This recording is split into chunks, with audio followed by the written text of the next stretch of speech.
Begin Podfix Network transmission. In 3, 2, 1. Whether you're fly fishing in a stream, getting those ankles wet, or deep in the ocean casting nets, fish nerds. Fish nerds. Fish nerds. It's a podcast. Hello and welcome to the Fish Nerds, a show about fish, fishing, and eating fish. I'm Clay Groves, Chief Executive Fish Nerd, licensed fishing guide, and your best friend, joined by my friend, the crappie hippie, John King himself. Good evening, John King. Good evening, Clay Groves, Chief Executive Fish Nerd. How you doing, bro? I'm tired, John. I'm tired.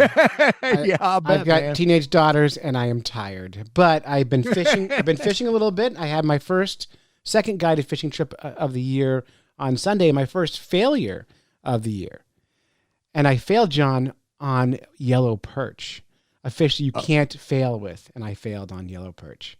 Ouch. I know. Well, there's no habitat yet. I went to Silver Lake. Hashtag suck it, Silver Lake. You've been on that lake with me before. It's in Madison, New Hampshire. And the clients wanted to get a bunch of yellow perch, and they'd never fished in their lives. And they said, what's the easiest fish to catch on this lake? I'm like, yellow perch. And we couldn't find them. We found tiny, tiny ones. We could not find reasonable yellow perch. It was the weirdest. I've never, ever had that problem.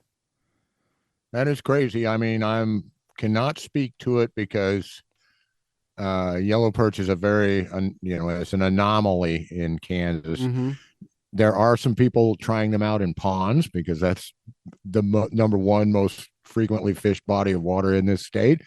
And also the lake next to me in the little town over here next to me is Gardner, and Gardner Lake used to be managed by a sportsman's club. Sure. Rather than KDWP. And they tried everything in there over the years. And it used to be Gardner had 2 or 3 records, including the one for yellow perch, because it's the only lake in the state that had them. So pretty funny. Well, you fished yellow perch on Silver with me before. You remember how good that was?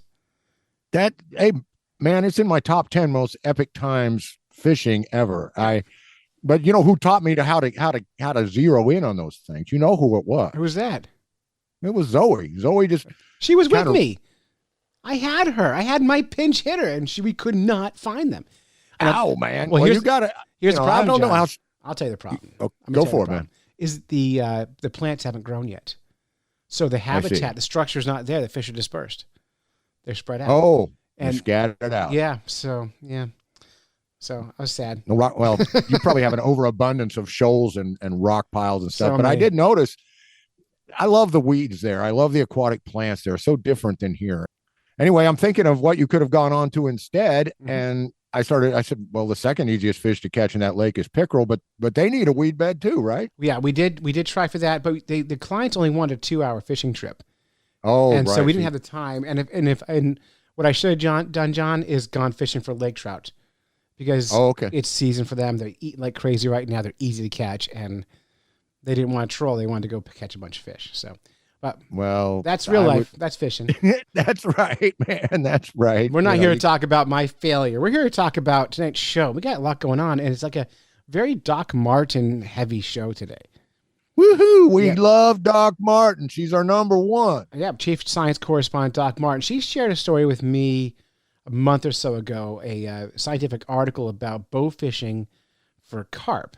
And I was very curious about it, and she wanted to come on the show and talk about it. So I interviewed Doc about her thoughts and my thoughts on that article. And then at the end of that article, she said, do you want me to go after some scientists and find out more information? And I'm like, yeah, go for it. And of course, Doc, she goes for it. Oh, yeah. And who did she get? Who did she get for us? She got us Jason Schooley, who is a freshwater ecologist out of the Oklahoma fishing game.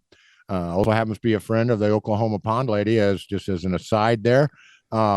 Fascinating. He is their paddlefish expert, but he has a lot of expertise with these so-called non-game species and has done a wonderful paper on bow fishing for these fish. Right.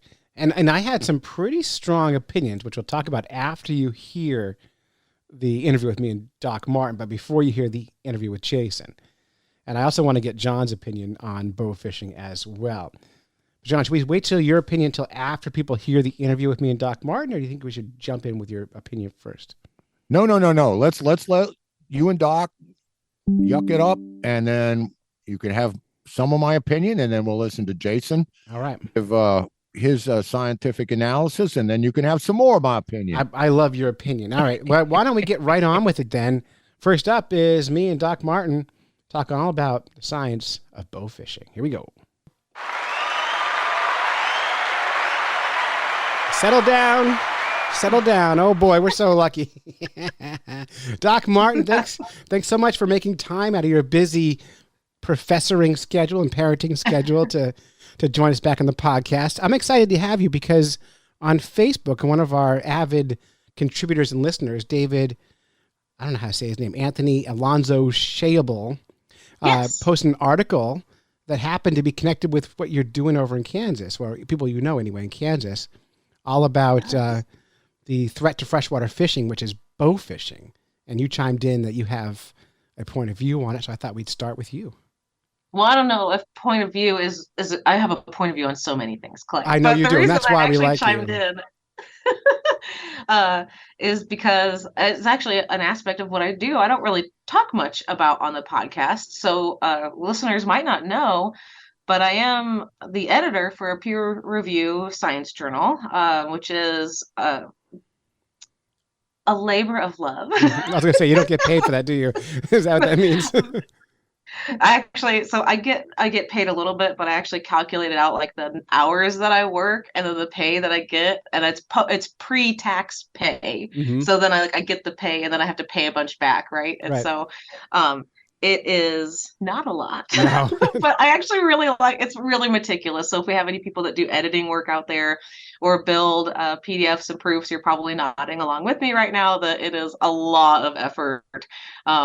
But it's really fun, and I actually enjoy it a lot. And this is the cool thing. So this paper came out in 2020, and it was my very first, that year in 2020, we have a spring issue and a fall issue.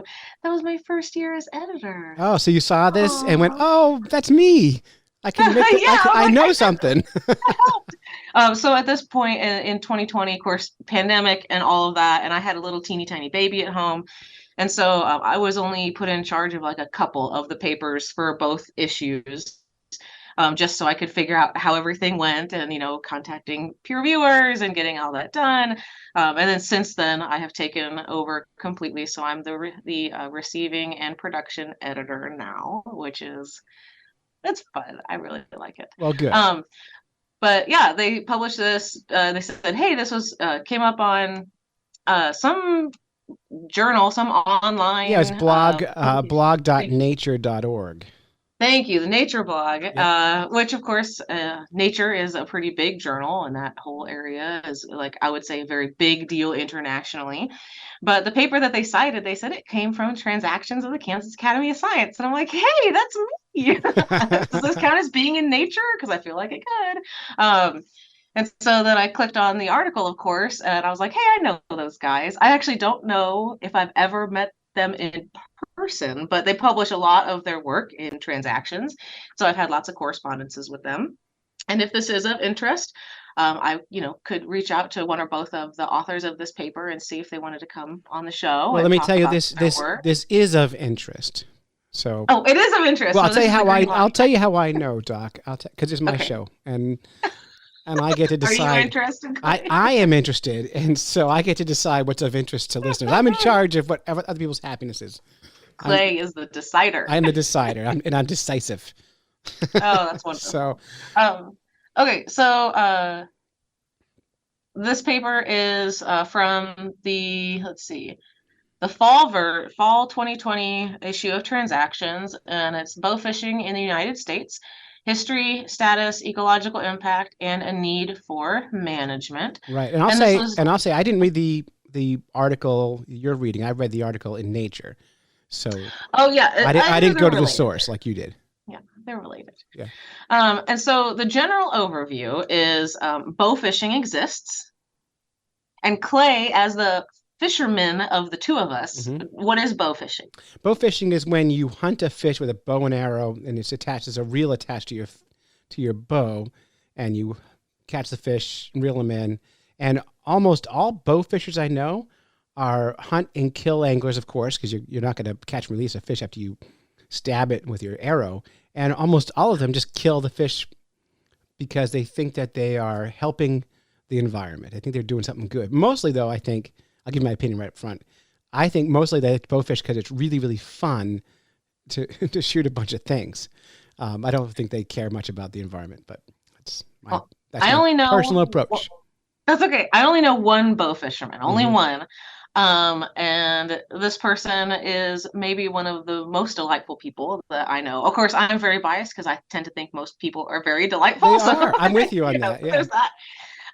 But they are actually incredibly environmentally conscious, and they do bow fishing for very particular species, and then they actually do take them home and they clean them and like store the meat, and they make a bunch of food. They know all of their native species and the importance of them. They are very ecologically conscious. Well, that's the good kind of bow fisher.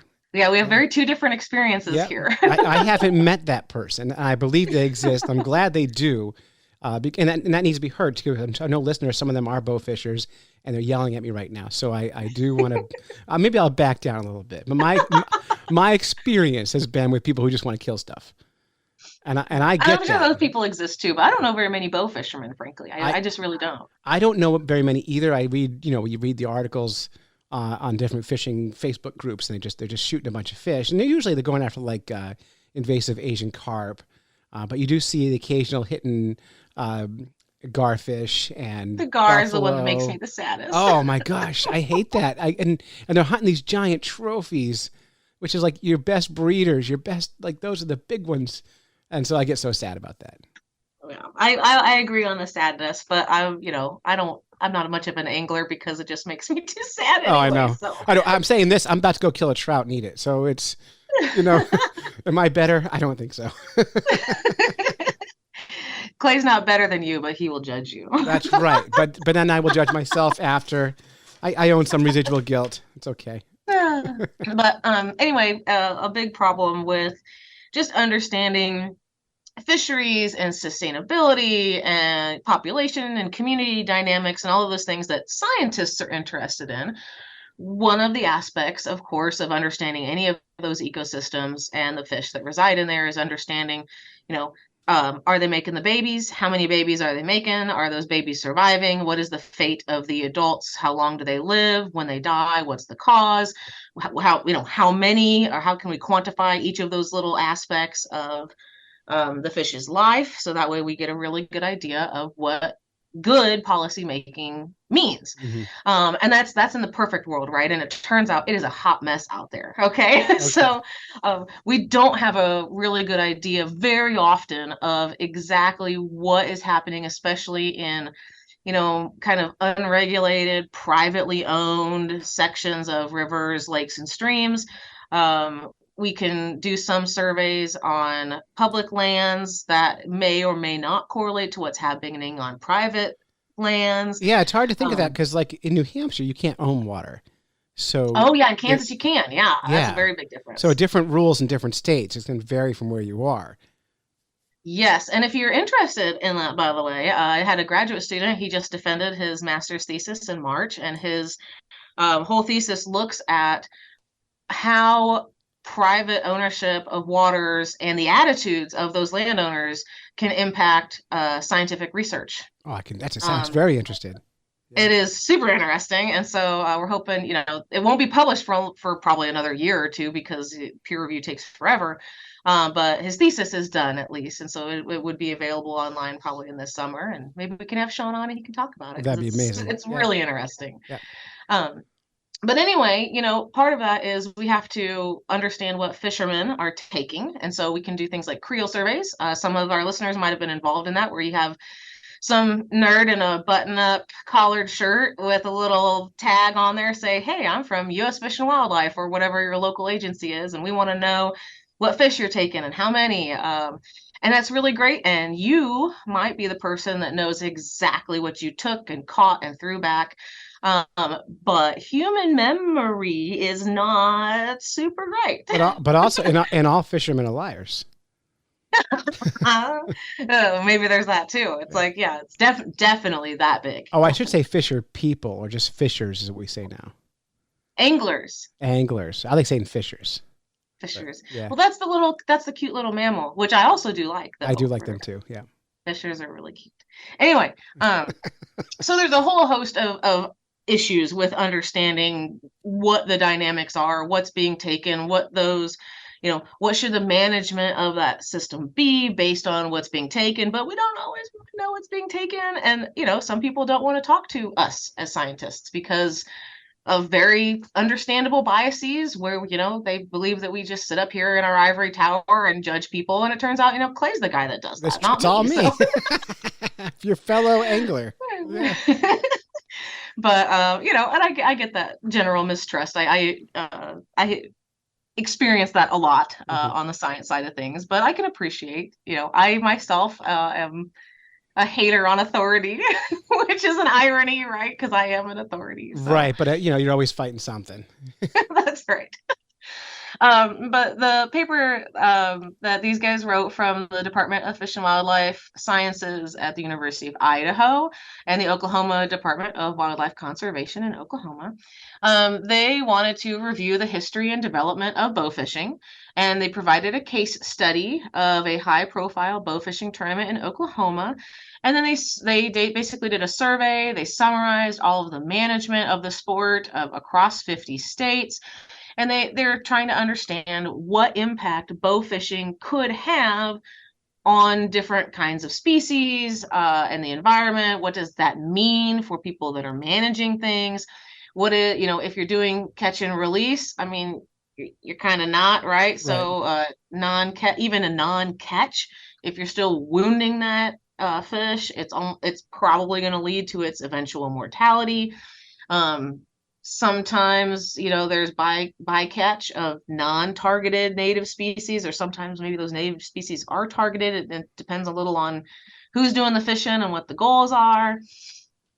There is some great evidence that maybe bow fishing would be a great means for harvesting nuisance species, like the Asian carps. And then I do have to say here, all carp are Asian carp. Do we know that? We should know that. So all carp are Asian carp. And they're all minnows. Not anymore. They did a redesign. What? Oh, shoot. I meant to, that's one of the things I wanted to talk about. Yeah, they did a whole taxonomic reclassification, and I think they removed the carps. So they're not the biggest minnows anymore. Oh my, I've been saying that forever. I've been wrong for a long time. Yeah, no, they've been chatting about this taxonomists have been chatting about this for, quite a while, I guess, but apparently a very important paper just dropped, I think last year, that said, hey, carp do not belong in Cypriniformes, Cyprinidae anymore. Are they still in Cyprinidae? Dang it, Clay, I wasn't prepared for this. We'll cycle back to carp talk. We'll do a whole thing. Okay. Because that's important. That's so put a pin in that. Yeah, I have no idea. So. Oh, taxonomy is amazing. Okay. Anyway, so, maybe if we get bow fishermen or bow anglers, hunters. I don't know what to do with that word. I think if you're bow fishing, you're bow hunting. Bow hunters. I don't think people who are catching fish with a bow and arrow are fishing. Does fishing imply that the target species is a fish? Well, I don't know, because they call crabbers fishers too. So crab fishing is an industry, are not fish. And then there's lobster fishing. So I don't know. I guess fishing. So is a generic fishing term. just mean it's in the water? It's in water, and it's not a mammal or a bird, I guess. Well, then it'd have to be bow fishing, because if it's lobster I'm sorry, but if lobster fishing flies, bow fishing 100% flies. I'll concede. Oh, there's an interesting argument to have there as well. Yep. But some of the other organisms that end up being impacted are some of the buffaloes, which are just adorable little suckers, and they're so cute. The paddlefish, some gars, and even some of the rays, so Batoidea there. And so there's a lot of stuff there that we don't really know and we don't really understand. And this paper was kind of, in Kansas, well, I guess Oklahoma area.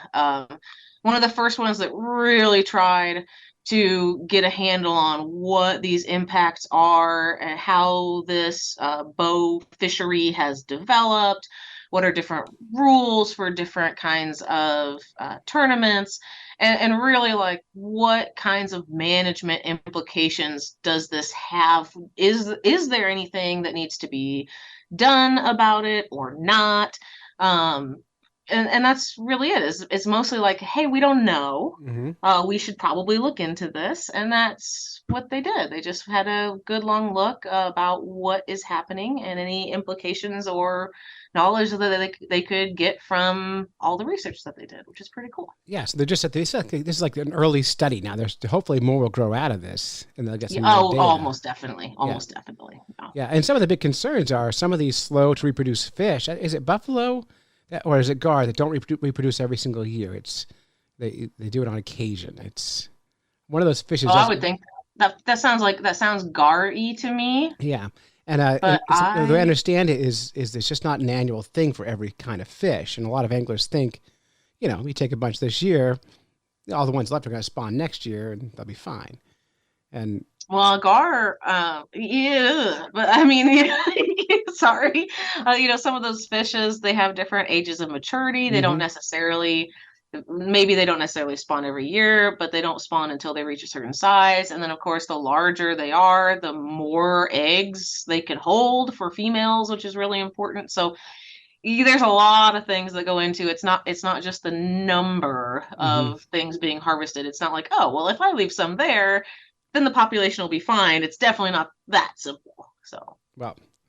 It's an interesting industry, and I tried bow fishing once. Dave Kellum and I took NHPR out once. They wanted to do bow fishing with us. We had never done it, and we tied a string to a bow, like a kid's bow and arrow set, and went out in the river to try and get common carp, which we were going to eat, and we just were shooting arrows into the water. We didn't see any fish. It just seems like a really hard sport, but I guess if the fish are in big numbers and in shallow water, it's not that bad. So do you have past bow hunting experience? No, we're useless. We had no idea. Okay. We literally tied a string to a bow and arrow and shot into the river and pretended we knew something so we can get on the radio. So I've only tried, now this would be just, I guess, archery with a bow, right? And right. I mean, that's like a whole other level of skill. Right. So I feel like you can't just pick up a bow and like shoot it into the water with a string attached, Clay. That seems like a true statement. Yeah, there is. I mean, it is a skilled thing. Yeah. And I can see the appeal too. I didn't bend my elbow out enough, so I kept hitting it with the string, and I got a huge like carpet burn bruise on the side of my arm. Yeah, that tracks. That's familiar. So, yeah. But it is hard, but it's so hard because I'm a big fan of like eat what you kill, and I don't know how I feel about like just hunting fish because they're invasive. I have mixed feelings about it. 'Cause on the one hand, I get. If you have all these fish that are just destroying everything, you got to get them out of there. But are the fish destroying the thing, or was the thing already destroyed and those fish can survive there? Well, and that's a good question, especially when you talk about native fishes and stuff. Like in New Hampshire, carp are not native, and so people consider them a nuisance. They're not doing much. They're not really destroying anything. But also every other game fish, except for some of the trout we hunt here, we fish for here, are also introduced species. Largemouth bass, smallmouth bass, all the sunfish we have in the state, and plenty of other fish. But we don't look at them as nuisances because they've got a economic value to the fishing game industry. Yeah, as long as you're worth money, you can do whatever you want. Right, exactly. So if some of these other species that we call invasive had economic value, maybe we would change how we thought about them. My only counter argument is sometimes economic value is not representative of the true value of a thing.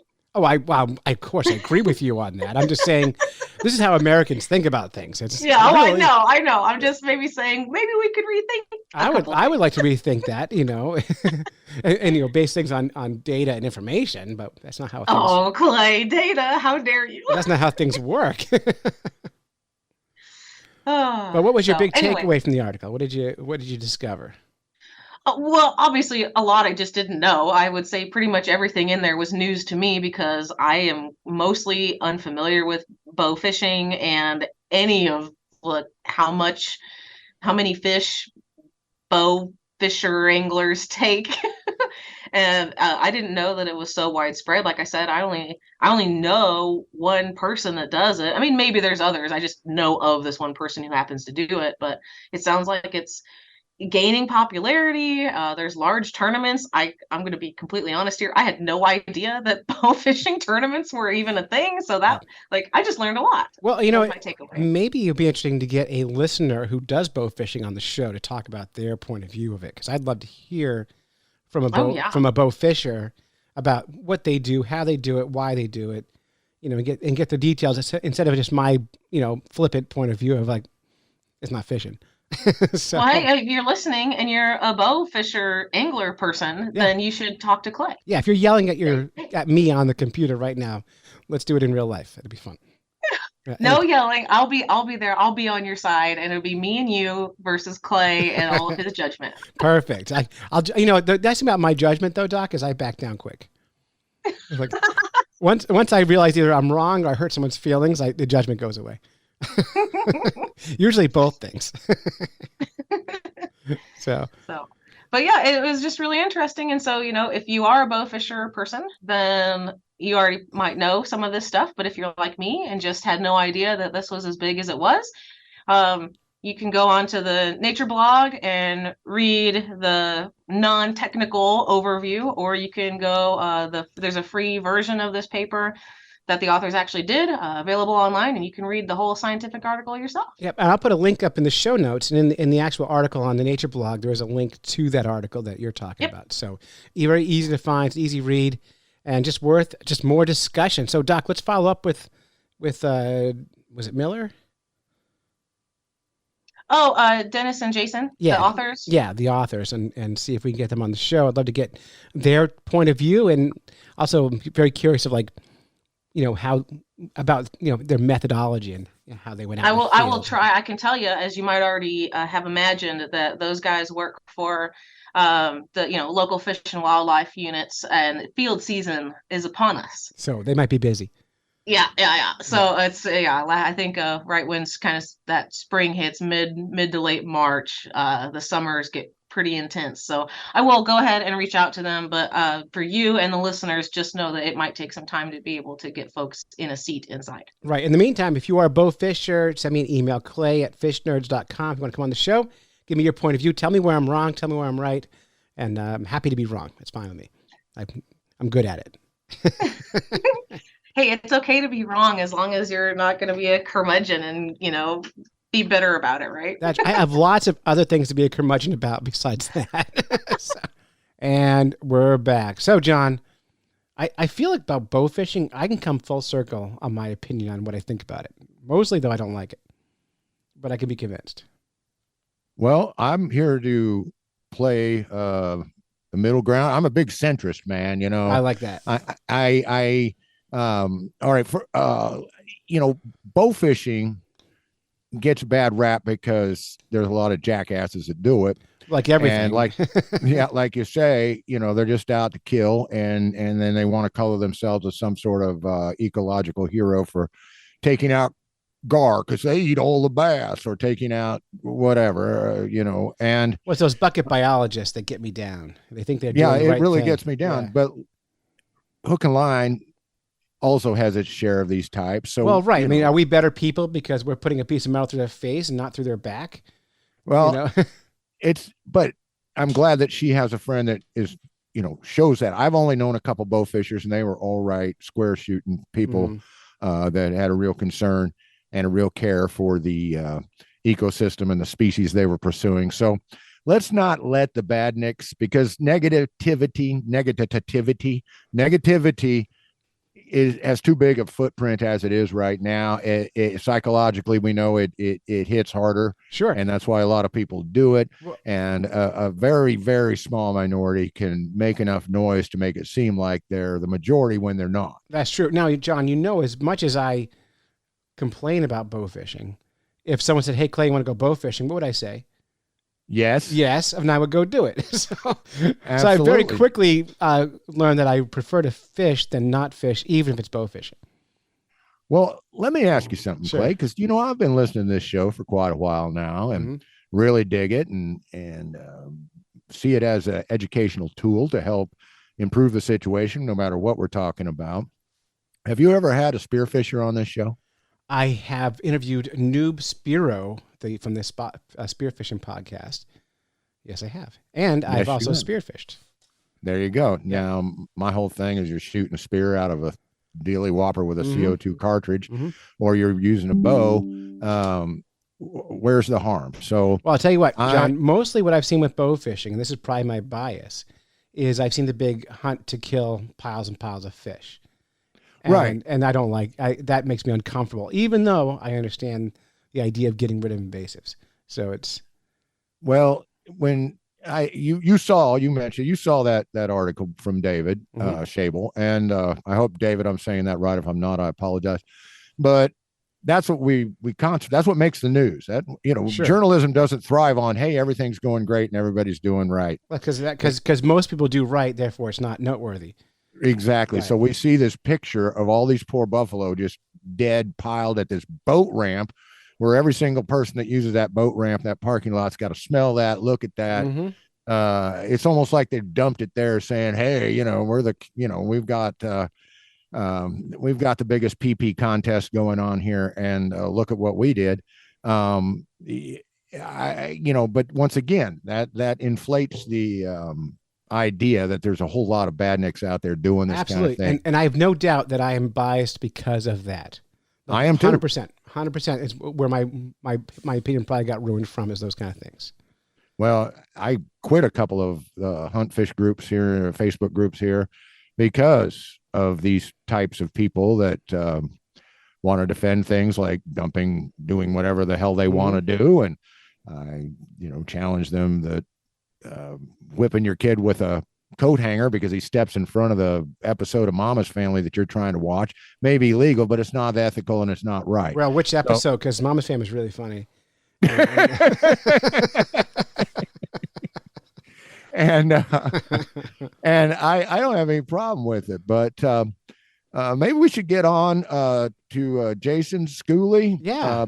But before we go, can I just do a real quick thing about Kansas waters? Because I hate to correct Doc Martin, who is an actual professor, not just nicknamed the professor. Mm-hmm. And Kansas, you guys are really lucky. It seems like your water laws are pretty simple in New Hampshire. You can't own it. Can't own it, so you can be out on it, right? Right. Water is actually public property in Kansas. It is a commons. And if you want to pump surface water or ground water over an area bigger than 2 acres, you've got to get a permit to do so. But public access to streams only extends to where there is some sort of public right to do so. So you either go out on the navigable rivers, the Call, the Mo, and the Arkansas, which is how we say Arkansas in Kansas, because it's our river, not theirs. Arkansas, yep. Yeah, and or the stream in question has to flow through some public land, either federal or state, like certain sections of the Meridocene. Right. Small craft enthusiasts and fisher folk like me have been, struggling for decades to try to expand stream water access, saying that since it's a commons, we should be able to float down the river if we don't get out of our boats. Well, let me ask. So the rule now is if someone owns both sides of a piece of river, they can make that stretch private property and deem it no trespassing. Is that what you're saying? Exactly. They own the stream bed, but when people have gone to court for a variety of reasons, the farmers rule in this state, and the courts have consistently sided with private landowners in all cases of water access, picking private interest over the public good. And other states like Texas, you can float down rivers because water is common in Texas. But if a farmer asks you what you're doing, don't just get right up in his face. That's what they'll tell you. Don't make a big deal out of it. Just float past. Yeah. you know, and so on. And I see their side of it, because people litter, people chase cattle just as to get their jollies. People do rotten things to farmers, and it's not a good deal. But I just wanted to let you know that we have maybe the weirdest commons law Yeah. in the whole United States, because that's kind of how it works. It's not private. Water's not owned, but private landowners are still king in Kansas. Yeah. Now that's true with a lot of ponds in our state, and like, you can't own the water, but you can own the entire land around the pond. And Yeah, so so you can't can access. you can limit access. You can still say no. You don't have to give public access unless the water is managed by the state. So if the state is stocking in it, then it becomes public, and they have to allow public access. So like a private pond, even though you technically don't own the water, no one else can use it because you can mark it on no trespassing, but the state's not managing it either. They're not putting tax money into putting the fish in it for you. So Well, that's, that wild. makes sense. And Yeah. And although I talked to a realtor the other day who told me I was wrong about New Hampshire water rights, and he said that he bought a property he owns to the middle of the river, the liquid part of the river. And I said, really? And he goes, yep. So I can mark my river no trespassing. And I said, good luck with that, because I think he's wrong. But now I got to double check it. Well, I would check it, because I bet, we can't access it through your private ground. Right. But if we launch off the public bridge up here, then I bet we can float through it now, and can't, but maybe not. When I went to guide school, what I was told by Fish and Game officers was the way access to water in New Hampshire works is if you're in the water, you're can do whatever you want. You're in the water. You step out of the water, they can ask you to leave the property. And if it's not posted, no trespassing, you're guaranteed access until they ask you to leave. So it has to be specifically posted, no trespassing. Otherwise, you can access land to the water. Well, see, that's interesting, and I think every state probably has its own. I'm sure they do. Peculiarity. Yeah. Wait, we can do. I mean, this the all cool day. thing, about the navigable rivers in Kansas, the Colorado and the Arkansas, is that you're on them. You can go anywhere up to the water line you want, private property or whatever. That's how it should be. Because these rivers have insane flooding on them from time to time. Mm-hmm. The water line extends. Oh, so the 10, water 20, line 30, 100 yards clear off. Oh, that's shocking. I find that surprising because, like, I owned waterfront property. I owned to the water's edge. And when the water was low, I owned more property. And when it was high, I owned less property. So, there you go. There it is. So it's confusing. Water rights are wacky, and we could probably do a whole hour on them. Yeah, but it's not interesting. Let's get back to what is interesting. That's what I'm trying to tell you, John. We're geeking out here. Let's get on with biologist Jason Schooley. How about it? How about it?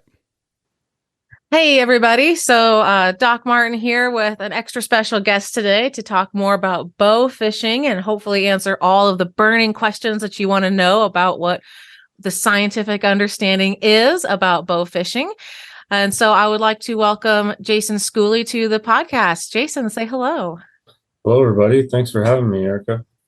Yeah, no worries. And so first, I guess we'll start with who are you and what are you doing here? Wow, the existential questions. Well, as you said, my name is Jason Schooley. I professionally go by Jason D. Schooley. My family calls me JD, so I don't want to ignore that middle initial. I'm a senior fisheries biologist with Oklahoma Department of Wildlife Conservation, stationed out of the Tulsa metro area. Most of my work keeps me in the northeast corner of the state. I was hired by the state in 2010 as a paddlefish biologist.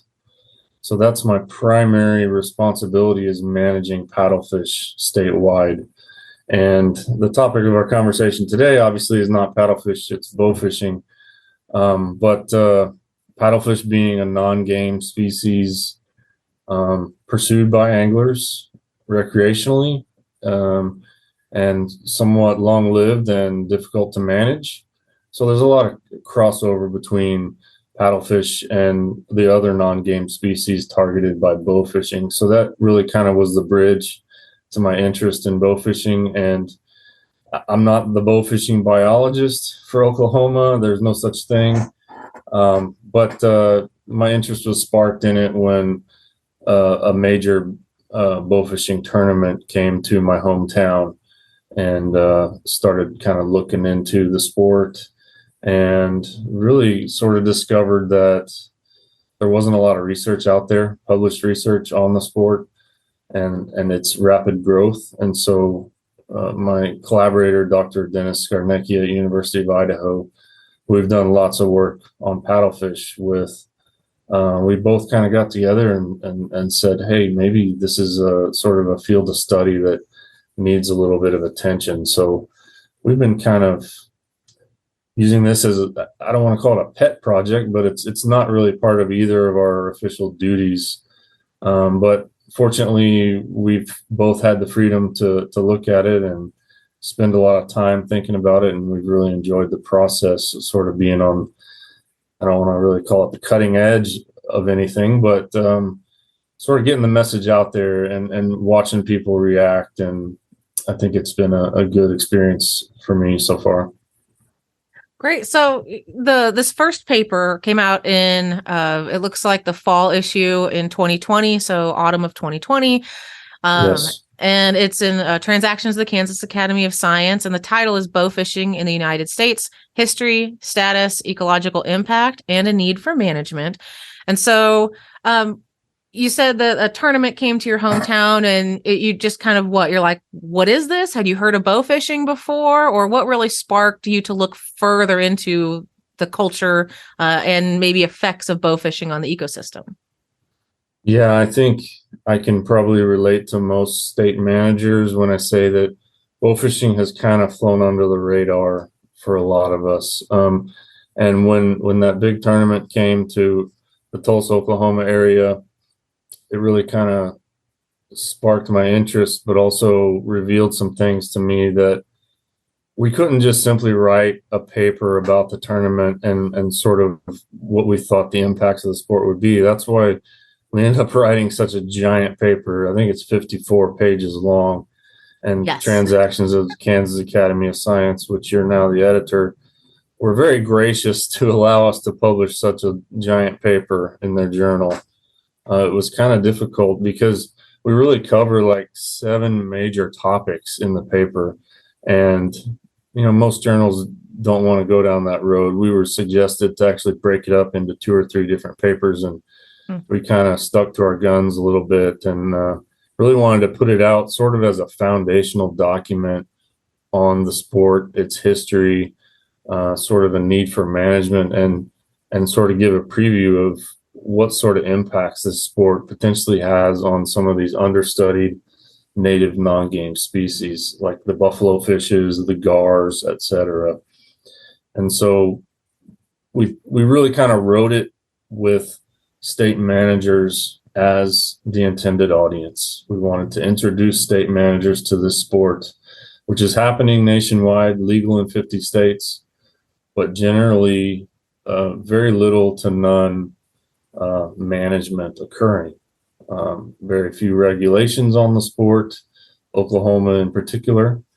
And so we really wanted to sort of highlight what are the challenges with the sport and why we think it should be sustainably managed like we do all other fisheries.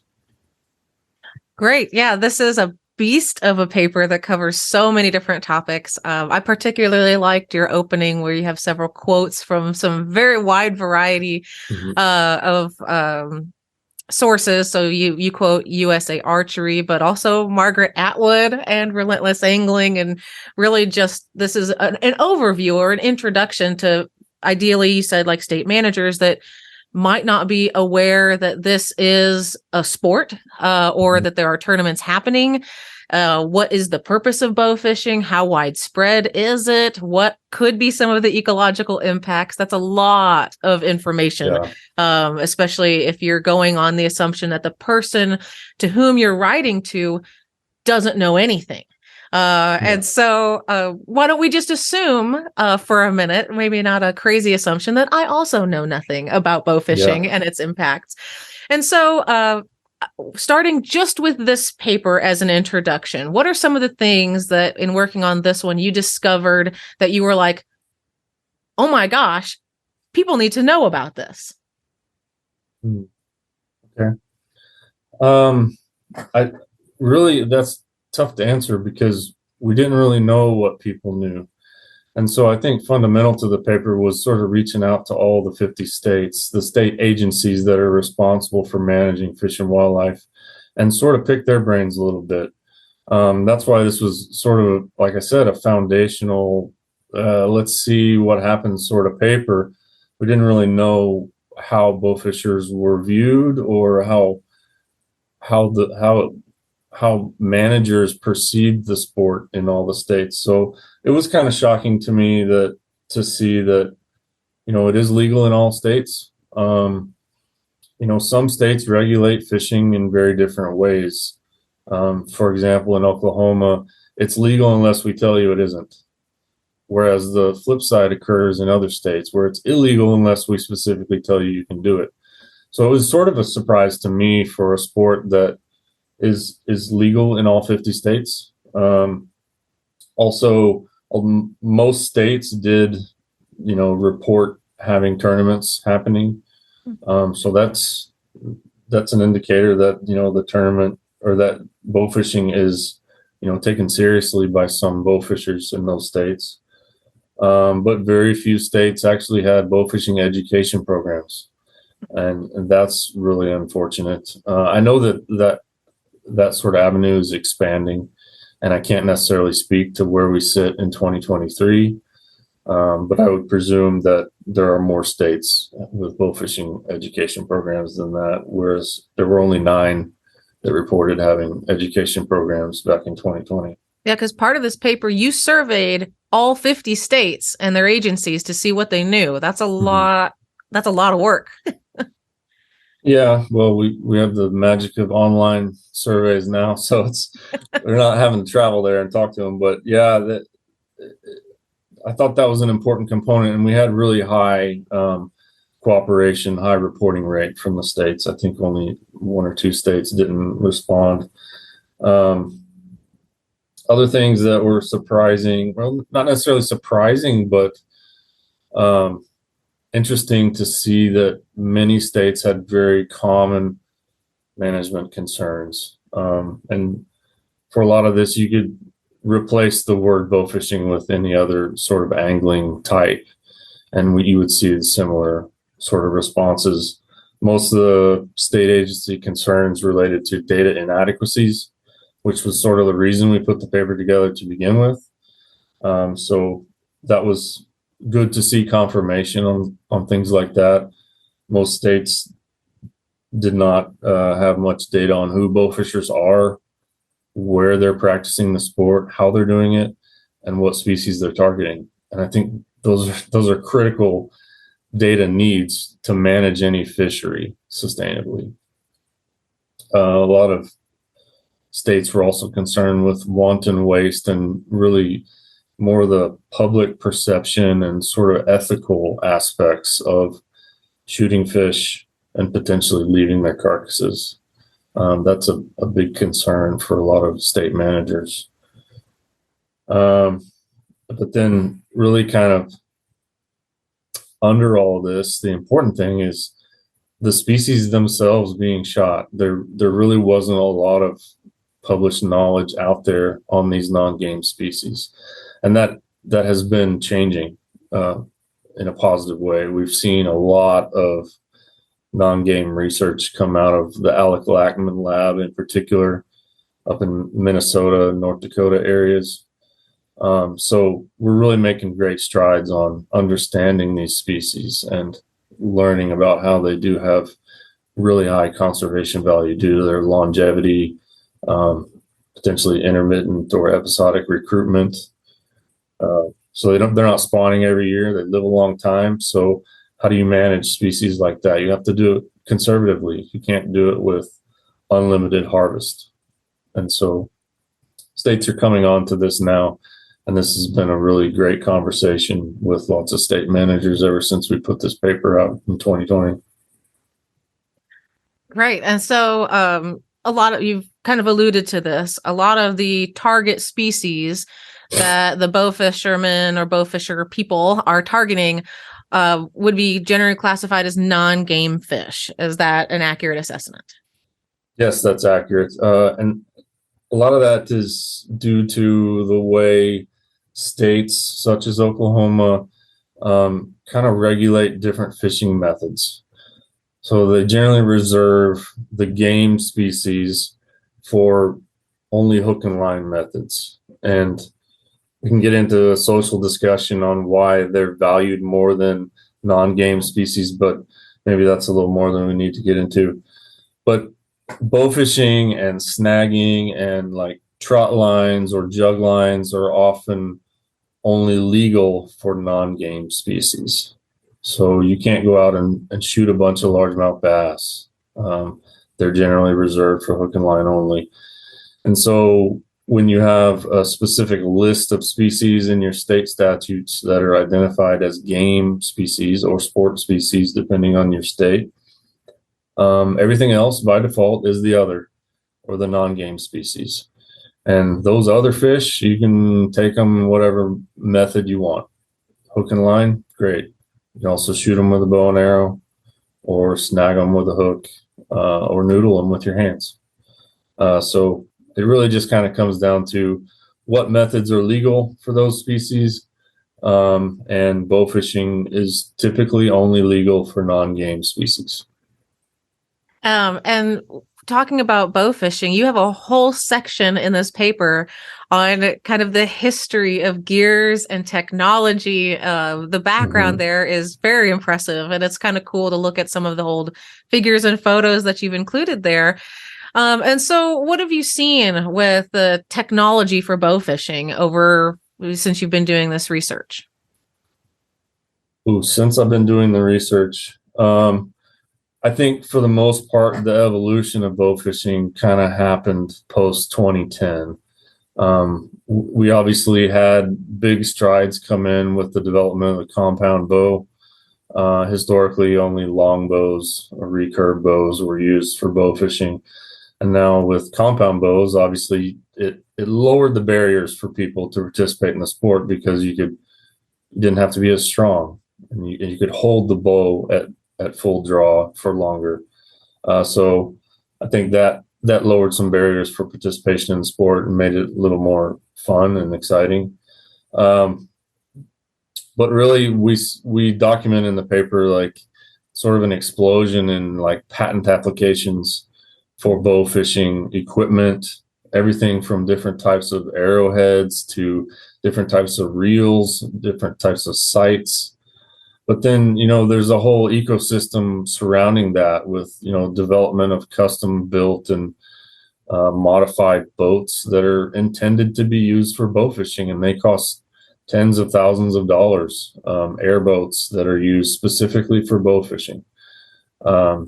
So it is to say that it's a big industry is an understatement. I mean, there are numerous corporations now that manufacture equipment specifically for bow fishing.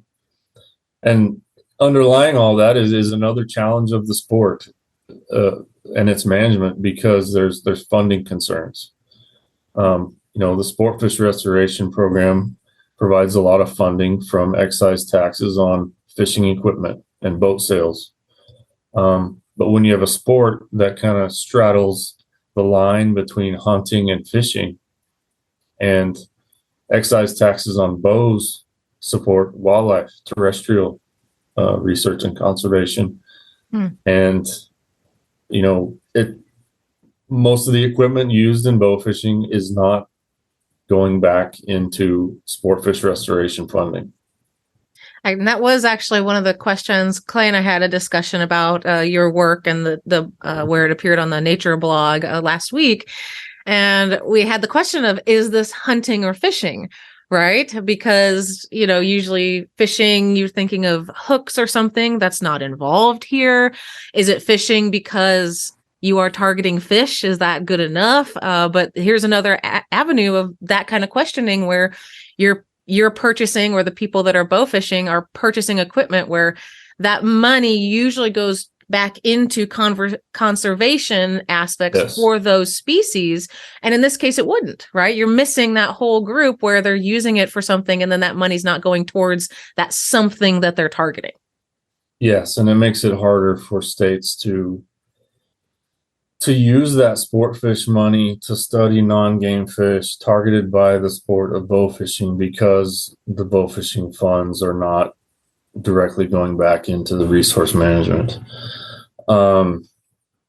Yeah, one of the many challenges of bow fishing management is the funding, and we actually put out a paper specifically addressing this concept in fisheries. I want to say it was winter of 2021. I think it was the second paper we put out where we approached the concept that the sport fish restoration program could be sort of tweaked to include bow fishing management. And we sort of advocate for why we think that that could and should be done. But yeah, the funding is a challenge for sure. Yeah, and so this is a great segue, because this paper was your first one, right, in the autumn of 2020, and you have done subsequent papers since then. So what kind of research did this paper spark and get you into, and then what else have you learned since this has come out? Yeah, it's a big question. This first paper in Transactions of Kansas Academy was, like you said, the first. And while 2020 doesn't seem like that long ago, I guess we're officially 4 years down the road, and that's a big period of time when you consider a rapidly expanding sport. So one of the concerns we had was we need to learn information. We had to sort of focus inward. Like, we started out looking at what's the national status of this sport, what are the management concerns in common held by state agency managers across the country, what is the history of the sport, etc. Now we need to look inward. How is this sport impacting our species in Oklahoma? How many bowfishers do we have? Where are they fishing, et cetera? Those are those data inadequacies that we identified in the first paper. And so we started by developing a statewide bowfishing survey in Oklahoma. And we published that paper in 2022. I guess it was spring of 2022 in the North American Journal of Fisheries Management, titled Oklahoma Bowfishing Values and Perspectives Towards Non-Game Fishes and Their Management. So it wasn't simply just a survey of bowfishers. My goal at the time was to have the survey be about non-game fishes. And so we wanted to solicit survey responses not only from bowfishers, but from non-bowfishers. Not only bowfishers, but non-bowfishers. Because bowfishers within our constituency only made up a fairly small percentage of all licensed anglers.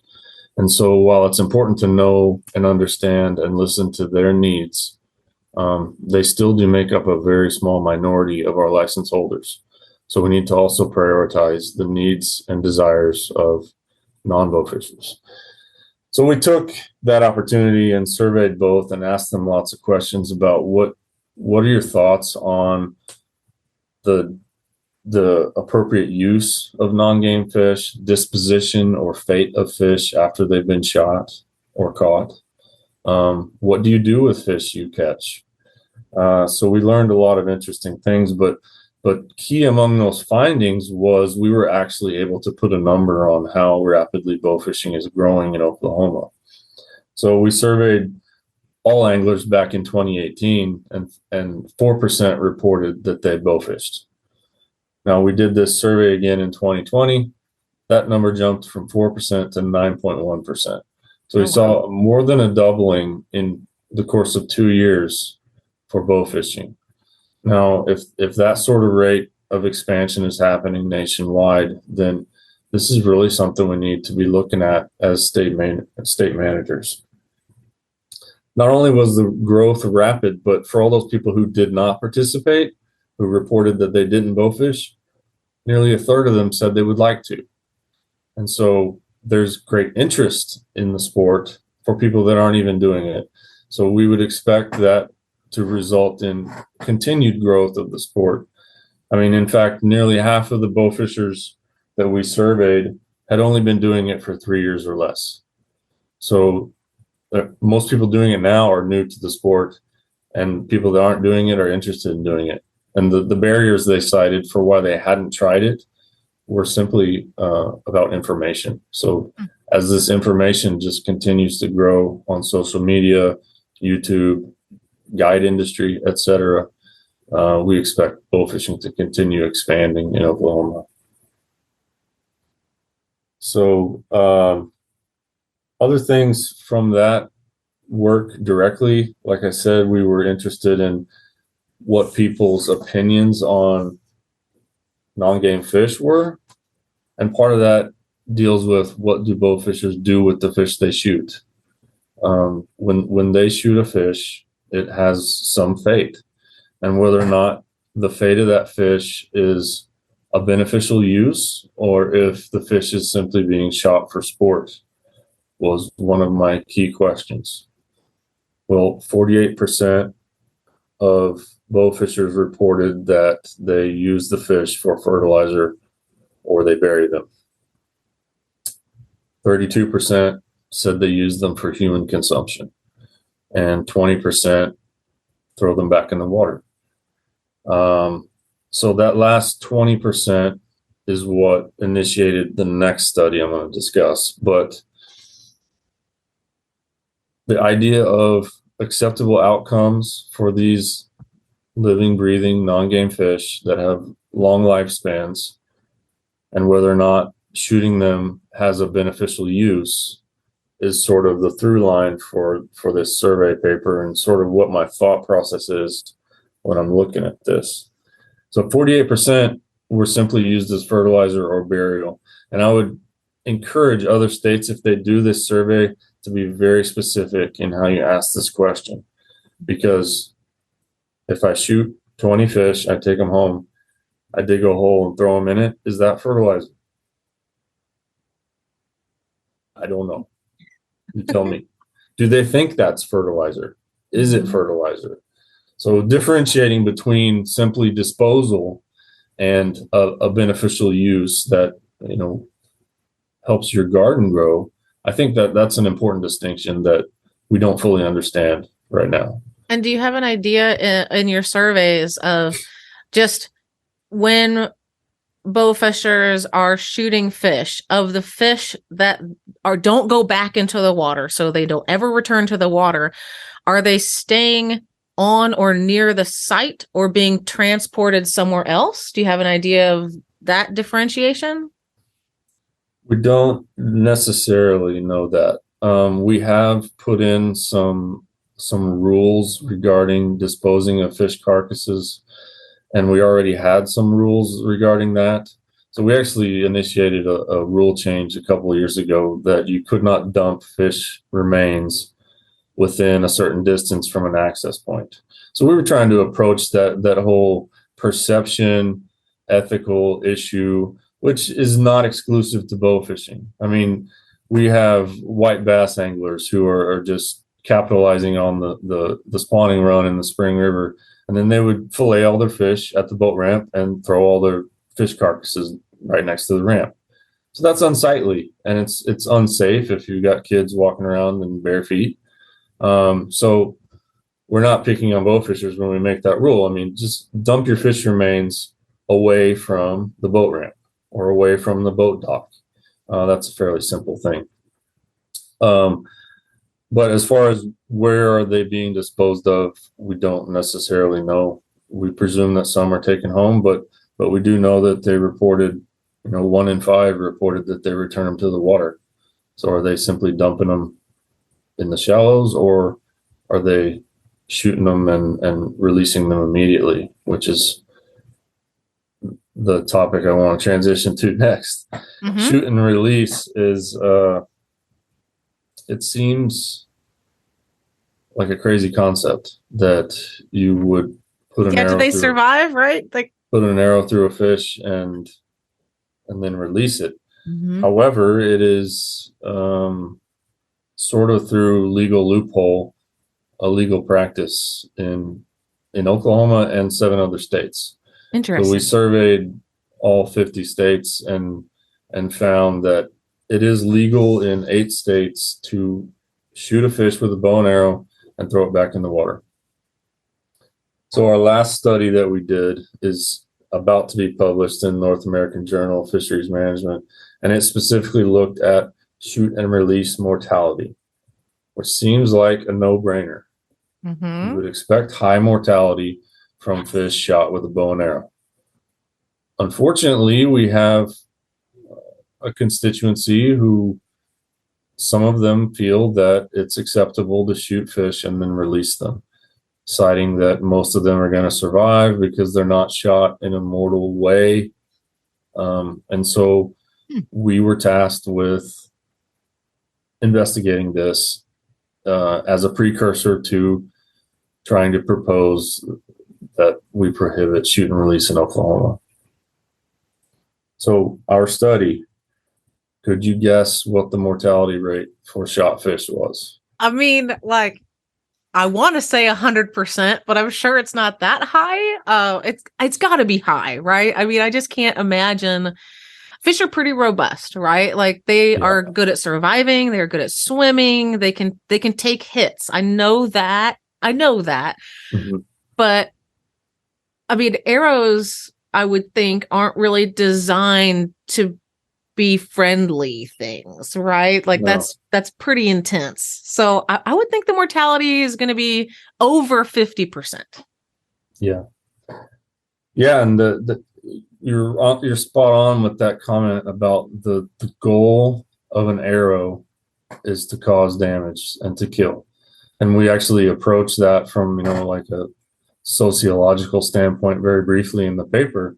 And just to circle back, you said you loved all the quotes, the epigrams is what they are in our 2020 paper. And anytime I publish a paper with Dr. Scarnecchia and you see those, thank him, because he is such a master of the literature that these papers would be so much more boring if it were just me doing this. He really adds a lot of character, and he thinks about the history and the sociology and the politics and the philosophy of it all, to be honest. So I just want to give him that kudos and let you know it's him, not me.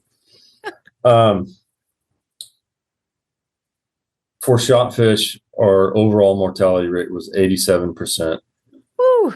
When we observed the fish for 5 days in a convalescent lakeside, aerated, shaded swimming pool. Oh, that's pretty good odds then, because that's a nice area. Yeah, and we also had control fish that we caught via electrofishing, and we put them in the same convalescent pools with the shot fish. We had 0% mortality. No. So we were able to partition out handling mortality as 0. But fish did not survive equally. We examined where were they shot and what tissues were damaged in that process. But overall, 60% of the mortalities occurred within 12 hours.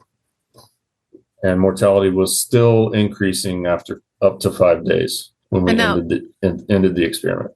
And these fish also, they're shaded, they're protected. So you're probably not getting predators, right? Because these would be slim pickings for predators of these wounded fish. I mean, that would increase it, I would think. Yeah. Yeah. If for some reason they were, doing death spirals on the surface of the lake and they would just be attacked by birds, I mean, they had no chance. So yeah, this was the best case scenario for survival of these fish shot with arrows.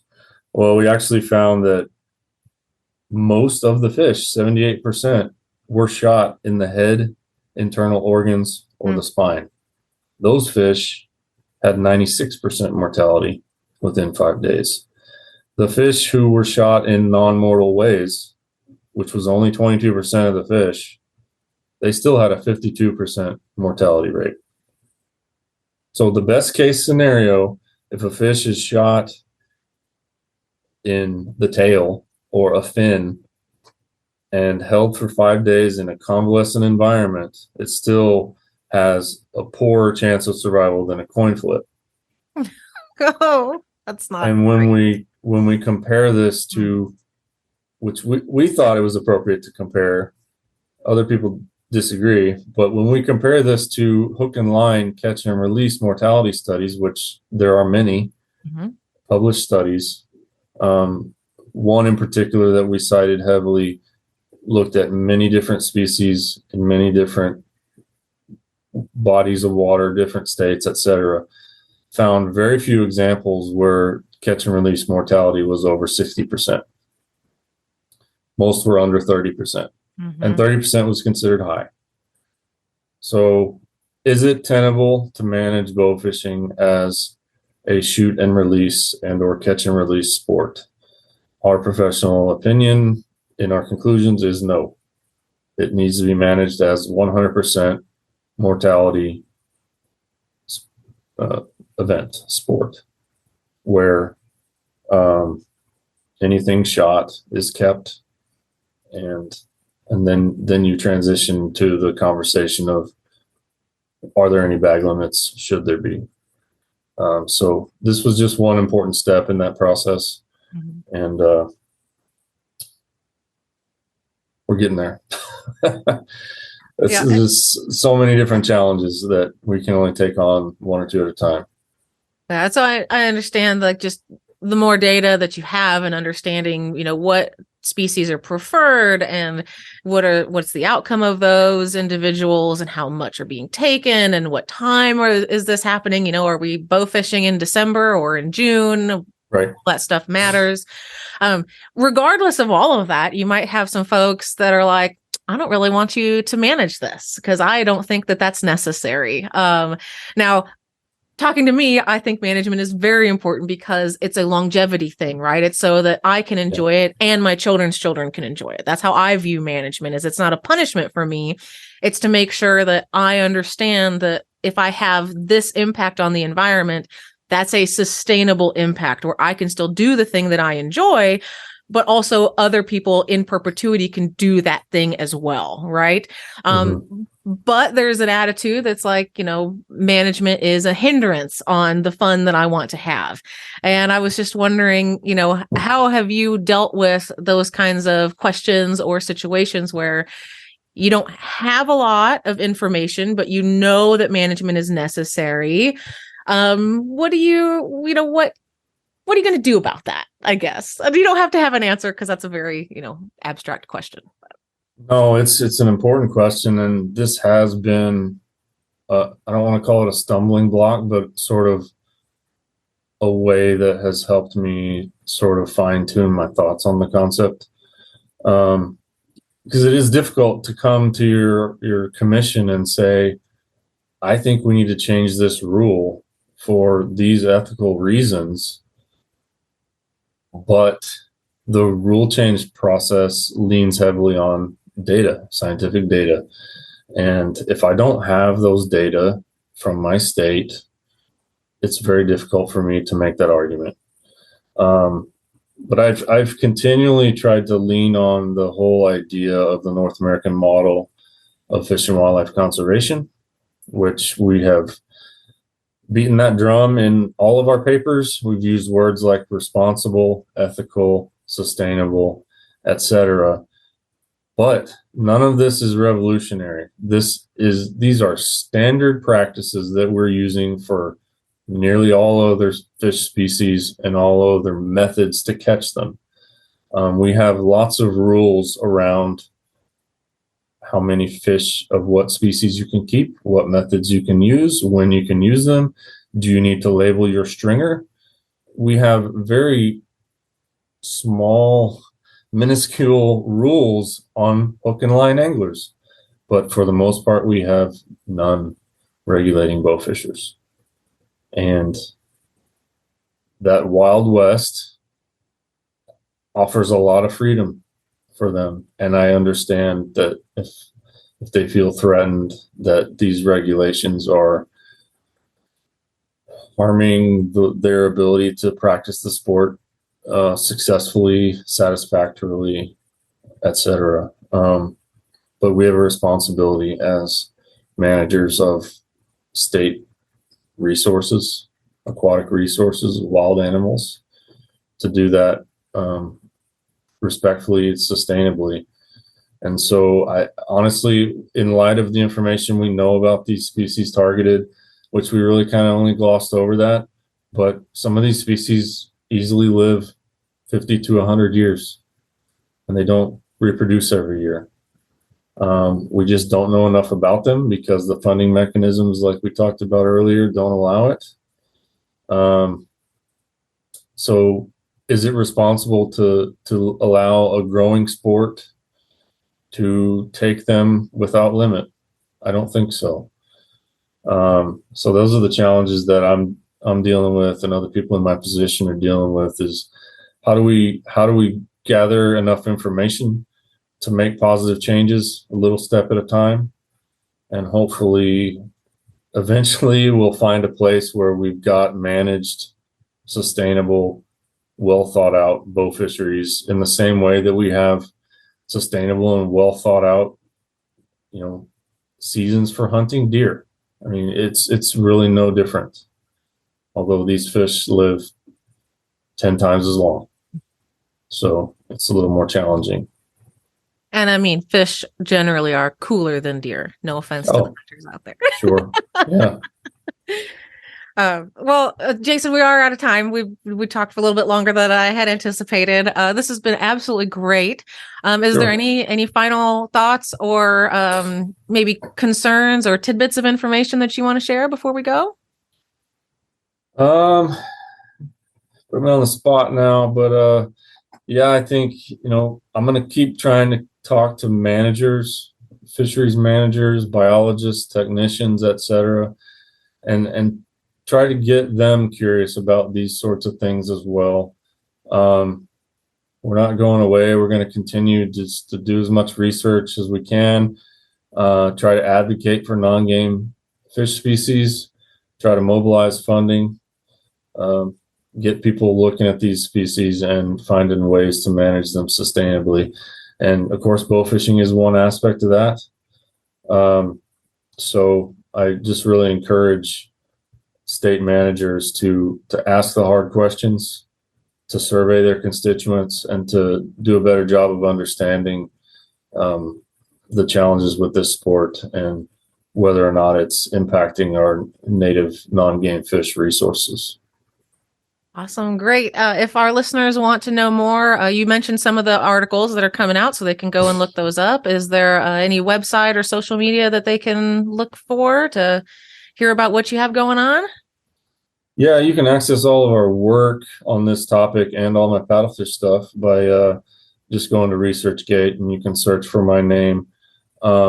Anything that's published, I'll put on there, and feel free to contact me through that website if you have further questions about particular papers.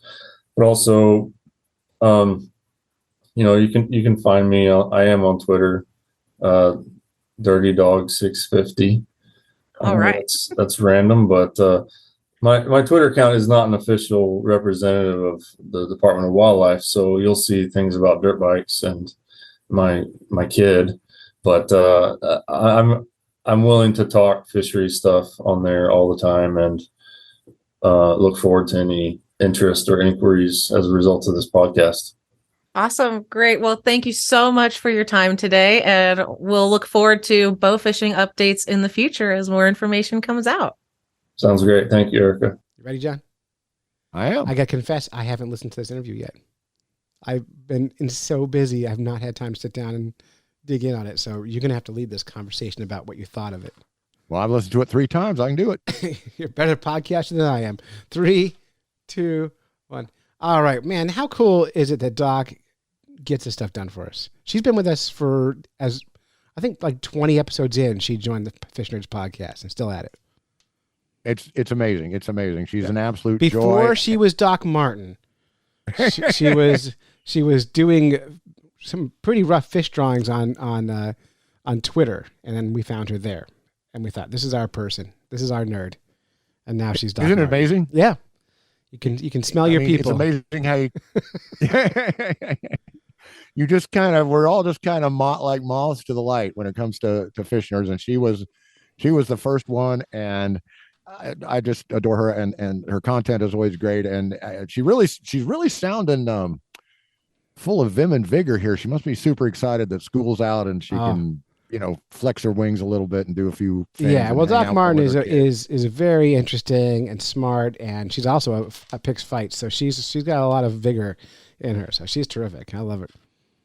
So let's talk about this interview. What'd you think? Let's talk about it. So first thing, bow fishing. Is it fishing or hunting, Clay? I think it's hunting.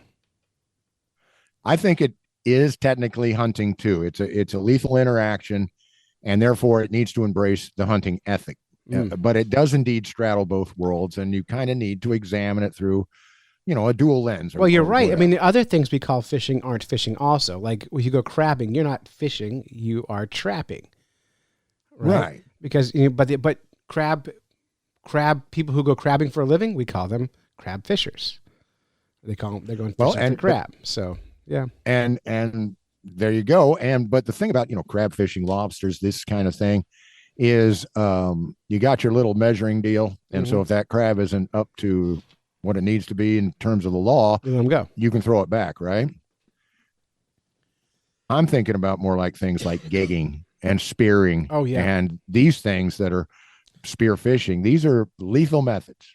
Hunting is a lethal method. This is what, it shares a lot of these things with methods more like gigging and spearfishing and so forth, which are definitely type of more, akin to hunting, even though they fall, when you look up the regs, it's going to fall under the fisheries thing. No, that's true. And when you get those things, you're not doing catch and release.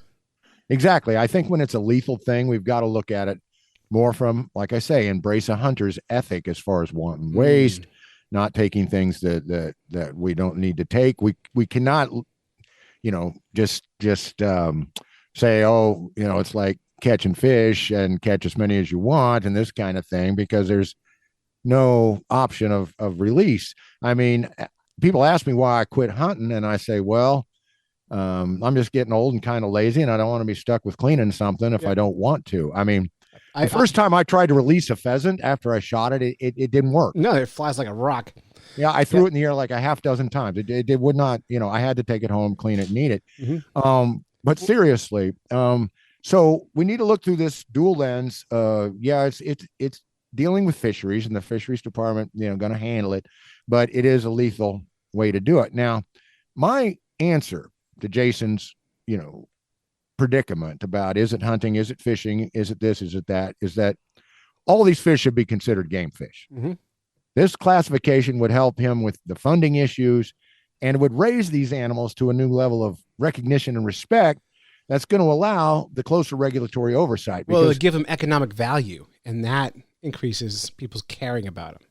Exactly. Or ethical value, or however you want to term it. I mean, I do not like allowable wanton waste. I do not like the fact that you can just shoot as many coyotes in Kansas as you want and leave them lay. I don't like that you can just throw fish on the bank. And this is where I get into it with people. Me too. First of all, how's that not littering? How is that any different than throwing a styrofoam cup on the bank, but except that it stinks? Right. They're all like, well, something will come eat it, or it'll biodegrade. That's true. But a lot of things will biodegrade, but that doesn't make it okay. I don't want to see somebody's, banana peels. I don't want to see any of this out there. But I'm telling you, Clay, here's the flip side. If we declare all these carps and all these sorts of things game fish, especially your slow growing species like gar, like our buffalo fish, our buffalo carp, quillbacks, things like that.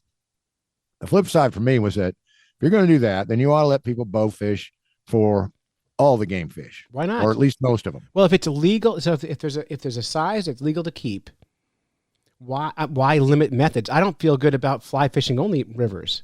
I know you don't. I don't see a difference. I'm like, what are you different? You're putting a different hook with a different kind of meat on it in their face. I mean, who cares? You're still hooking a fish. To value one style of the other. If you're going to kill them anyway, well, make sure they're the right size or the right slot or whatever it is you're doing. I'm with you. Well, so why can you spear a muskie or a pike or a sturgeon through the ice, but you can't use a bow on it? Right. And just like, oh, well, we can't let people bow hunt bass. They'd be on their beds. And this is like, well, we don't let people bow hunt deer when they're reproducing. Right. You can have seasons. You can have seasons. You can control it. But on the other hand, if you get into a place where there's, say, a lot of white bass surfacing or something, and you want to try to hit one with an arrow, I don't have a problem with it. Well, it sounds really fun too. Now that you mention it, that sounds like a really good time. Great. Yeah. And you want to talk about a good time. Now, here's something I'm going to pose real quick, is that we can go after these nuisance fish in a big way with these lethal methods. I don't know if we've done one on the show, but that the spearfishers have become eco superheroes by chasing these lionfish. Yes. Off these coral reefs. And they have these tournaments, and they'll harvest 1,000 of these darn things. And they'll use them or not use them, but they're controlling the lionfish. Well, I saw a documentary on the silver and big head carp and how commercial fishers know how to kind of drive them and corral them and coop them up. And they're using some of these methods down on like down in Kentucky Lake. And oh gosh, the name escapes me, but the one right next to it starts with a B. It's some gentleman's name, but how you kind of drive them into these areas and you pen them up. Now, what would be more fun than having a big old tournament about that? We get some guys, guys would start learning how to drive these Asian carp, and then you have a flotilla of dudes with bows, and you get them all run into this area, and you get it so these guys can just blast them away. And you would have the waterfowl hunting, you would have a point system. So if you accidentally hit a drum, well, that's 25 points. If you accidentally hit a paddlefish, maybe that's 80 points. You hit a scarce fish like a sturgeon, that's your 100 points. Also golf scoring. Well, it's when low score wins. Exactly. You 0 points for the silver and the big head. You can take all you want, all you can carry out with you. But there are ways to make this sort of thing recreationally palatable. I am not going to, as angry as some of these folks make me. And it's not just bow fishers, it's people that want to waste game.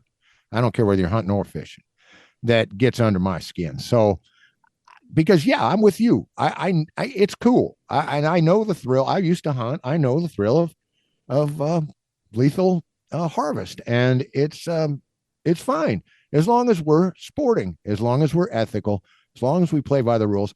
But Jason, I'm with you, brother. I'm so with you. Let's get these fish all considered game fish, except maybe perhaps the invasive, what we call the invasive carp, because like Doc points out, they're all Asian carp. But even them, give them some game fish status, just so you can't just dump them wherever you want, or can't just abuse them anytime you want. But we certainly can. We have the sophistication to do very narrow, very specific limits. On this body of water, you can do X, but the one next door, you can't. And we've got against, well, I shouldn't say against, because I hate setting up an adversarial process here, but when it comes to these invasive carp, we've got way too many of them. We want them out of there. They have value. I don't know, like this company I saw the documentary on harvest like 4 million pounds of these things. I don't know if they're going into fertilizer. I don't know if they're going into pet food. I don't know what they're going into, but there's some use for them. Right. So I'd be okay with most uses, just burying them in the ground for no good reason. I'm out. But dog food, cat food, that's a reason. Makes sense, doesn't it? Yeah. I mean, as long as it's not hurting other species or damaging the environment, go for it. All right, John, you got to wrap this up, buddy. Okay. Well, anyway, that's just what I was going to say. That's just my trade-off. We're gonna call everything game fish that's fished for with hook and line, and we're going to widen the arena where if it's spearfish allowable, gigging allowable, let's let the bow hunters have a crack at it. I'm not going to get into it right now, but in Lake Champlain, you can hunt fish with a gun.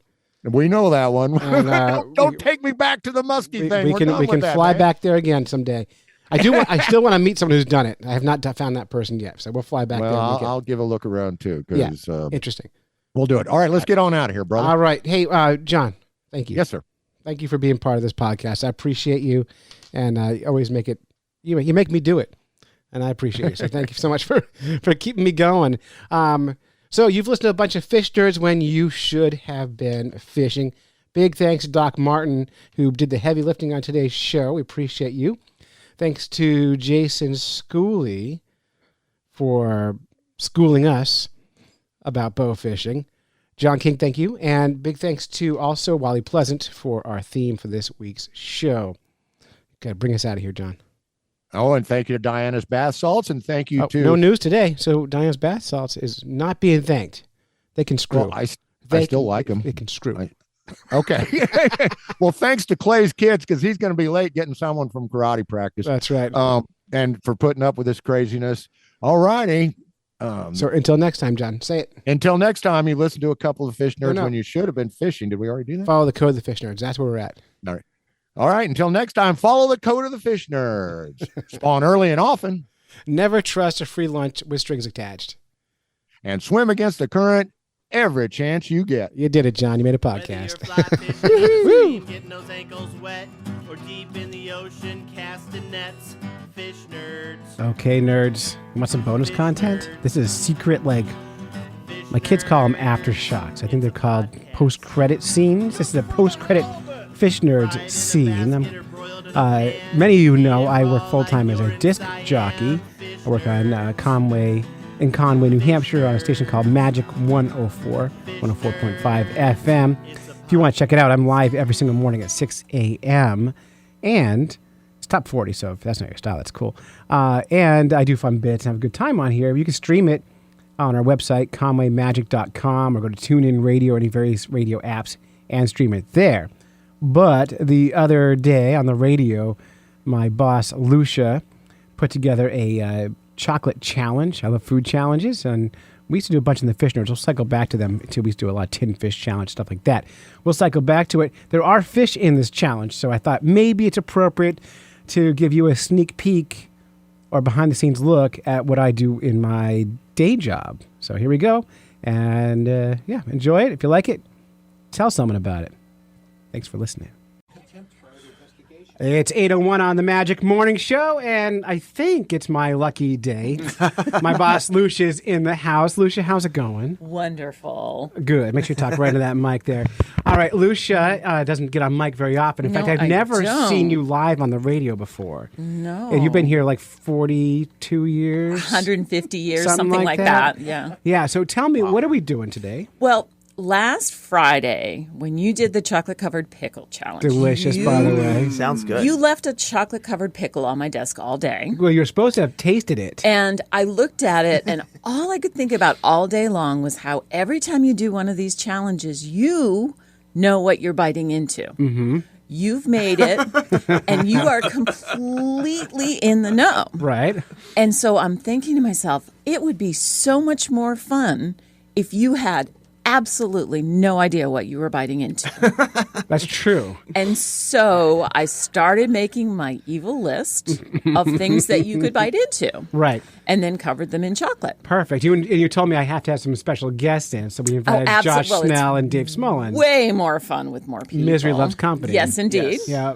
And I did throw in some things that are, pretty good too. To some people. But, there are some things that are, bite it. noticeably less good. Well, that's good to know. Yeah. Fantastic. Other voices. No, I don't that's think George there's Cleveland, by the way, any yelling potentially. in the back. I think that there are some things that are less good. That's a Okay. fact. That's a fact. Yes. All right. But then there are some things that are going to be absolutely delicious. Well, okay. Okay. So I'm going to step back. Let me play our theme song. Do not eat this. Sir, really, do not eat this. Don't eat that. Don't eat that. It's not edible. Not edible. I wouldn't do that if I were you. Ugh, finally, something even I wouldn't eat. All right. Well, let's get into this. Lucia, you're going to be in charge of this show. Tasters are Josh Snell, David Smullen. I'm not going to taste anything. No. Oh, yes, Come you on, are. Clay. Yeah. Oh, You yes, you gotta are. try it. You are. All right. Well, You dragged me into we this. better get after it. What are we tasting first, Lucia? This is why I'm standing behind Yeah, you. your to make choice. sure you get a Dealer's chance to try choice. everything. Yeah. You guys each have a plate here. So you're each going to take one of the things from right. your plate Right. here. And we should describe it for the listeners. They should all be doing the same taste at the same time. they all look the same. Oh, yes, that's Right. beautiful. Let's all Yeah. do the same thing. So which one am I doing? Okay, so we're going to do this one first. This one. So They're here- all little this looks- dollops of chocolate with And a so- toothpick coming out of the top. It looks like a plunger. All right. Looks like a Okay, baseball toilet cap. Here we plunger. go. All right, ready? 1, 2, 3. Oh. I don't know. Oh, it's garlic. It's garlic. Oh my God. Oh, that's bad. Come here. That's delicious. Oh, I'm going to throw up. I love it. That's great. I'm throwing up. I'm throwing up on A you, garlic Clay. clove. It took me a raw minute. garlic clove. We're getting dip. extra bags in the I'm studio kidding, now. I'm kidding. And It took me a chocolate. minute. It's pretty harsh, but Yeah, it's let me- pretty good. Let me have a sip of my coffee to wash that down. You know, garlic is really good for you on many levels. It's really good for colds, and not so good for breath. And that wasn't horrible. Well, it is now. Give it a minute. It comes back. There it is. Okay. Yes. Okay, Wow. wow, man. another one here for you. Oh yeah, eyes are watering. That's a Okay. good one. All right, you got to mix it up This here. is a big one. All right. I'm a little bit afraid. That garlic really sent Whoa. me through the roof. This there. one looks like a plunger. There's a hair toilet on plunger. mine. Oh, it's Nice. just cat hair. Oh, okay. Just Just cat a cat hair. hair, no problem. All right, All here we right. go. Aaron will boys. love that. All One, right, two, here we three. go.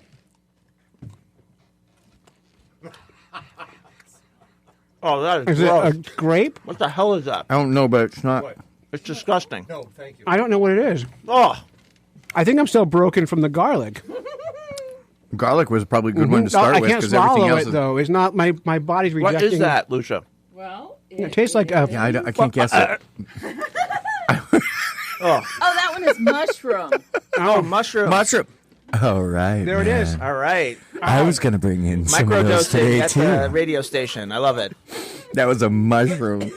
That's great. All right. He's spitting in the trash All right. can. Little, is that psilocybin? I'm ready. You'll find out. That was delicious. I think Clay needs more coffee. Don't.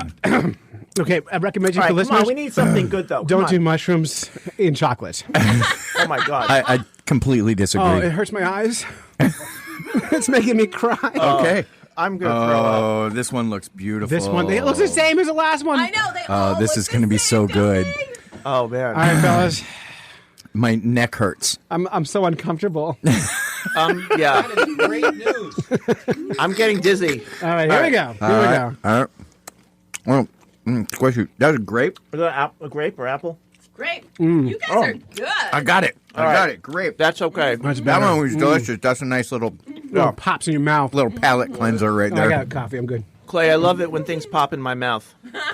I'm still feeling the garlic. The garlic is going to haunt you for a long time. Colors everything, doesn't it? That was a really big clove. I Oh, my God. Yeah, that was I'm a just lot. waiting for the mushrooms to kick in. Yeah. At least, right. At least you I won't took notice some it then. earlier. I'm good. Oh, my God.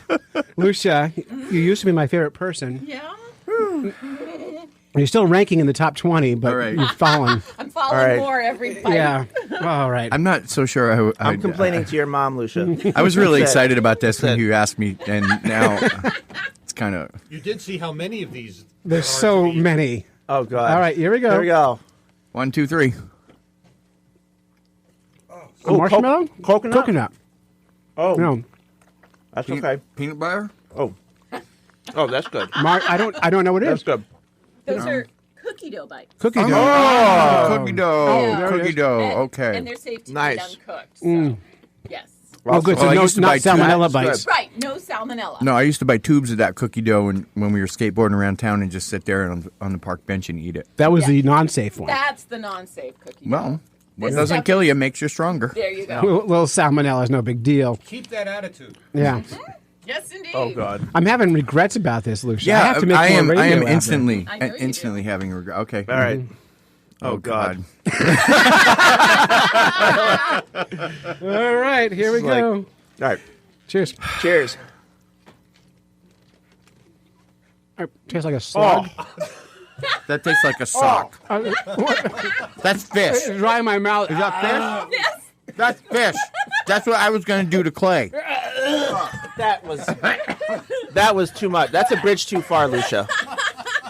That is a bridge too far. He's gagging. Are you saying you don't like chocolate covered sardines? Oh, Talking about that sounds simply delicious. Lucia, I despise you. I hate you with every fiber of my being. He's throwing up on air.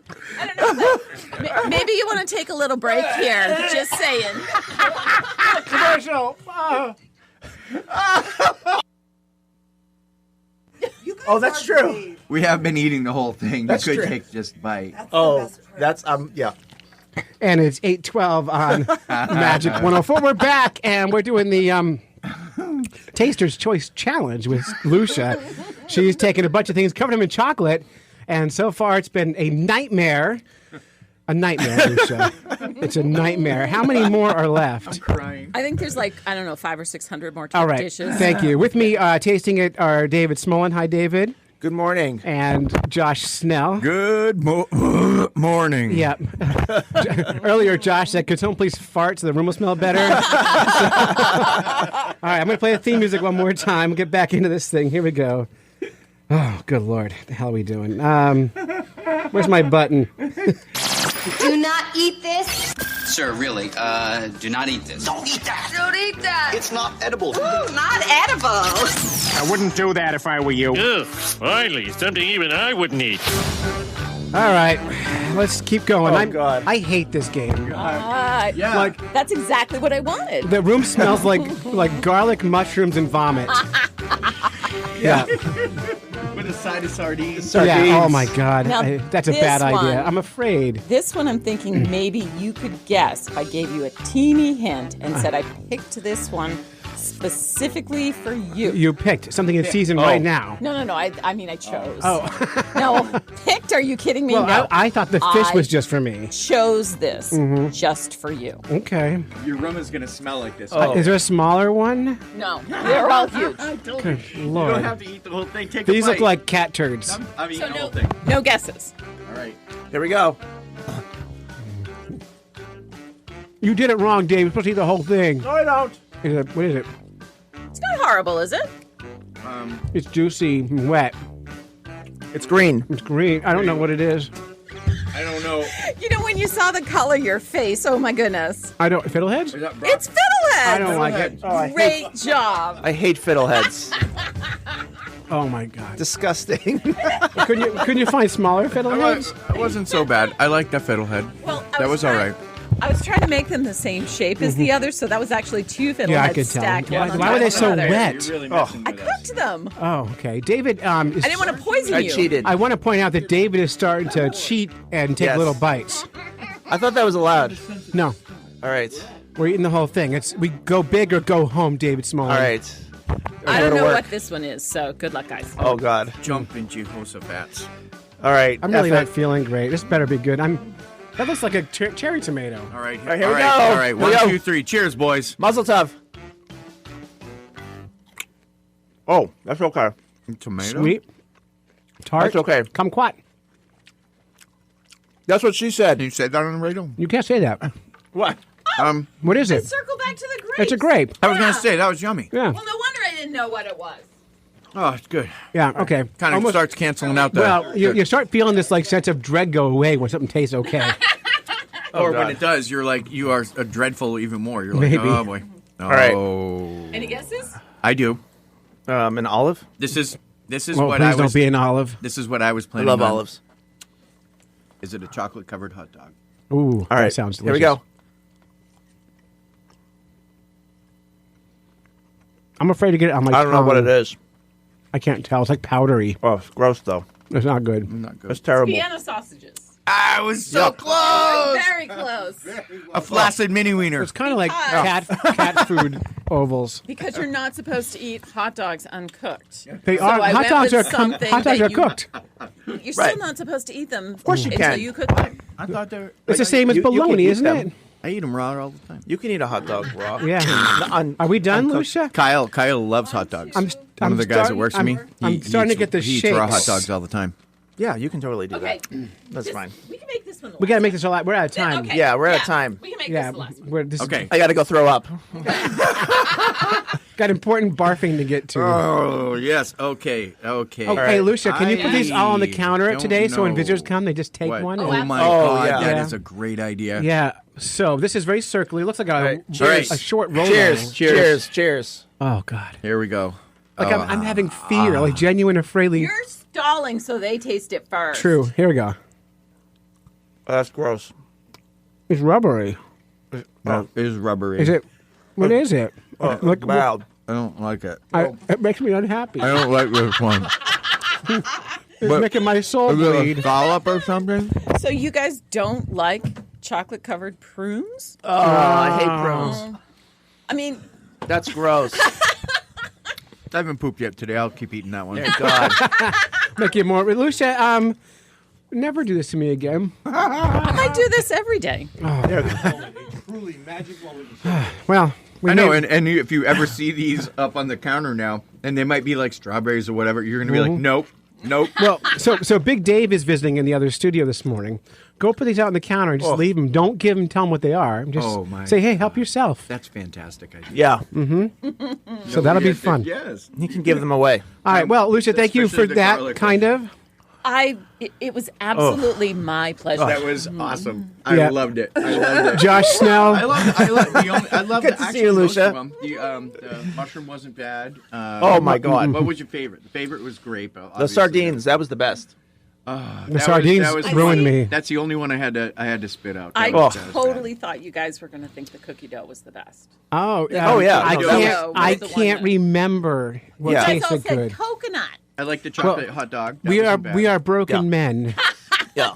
Our taste buds are ruined from the early garlic stages. And yes. That should have been sardines. like the last one. Yes. All right. Well, that was your chocolate covered whatever it is challenge on Magic 104. Wow. David Smolin and thank you, Clay. Josh Snell, thank you for coming in this morning. Yeah, good to see you. Did you say Clay Snell? I don't know. Like Josh, when you have a crush on someone, you write their name on your notebook, you add their last name. I do that. I write Clay Snell with a big heart around it. This is Magic 104. It's time for news and weather. But first, this. Oh.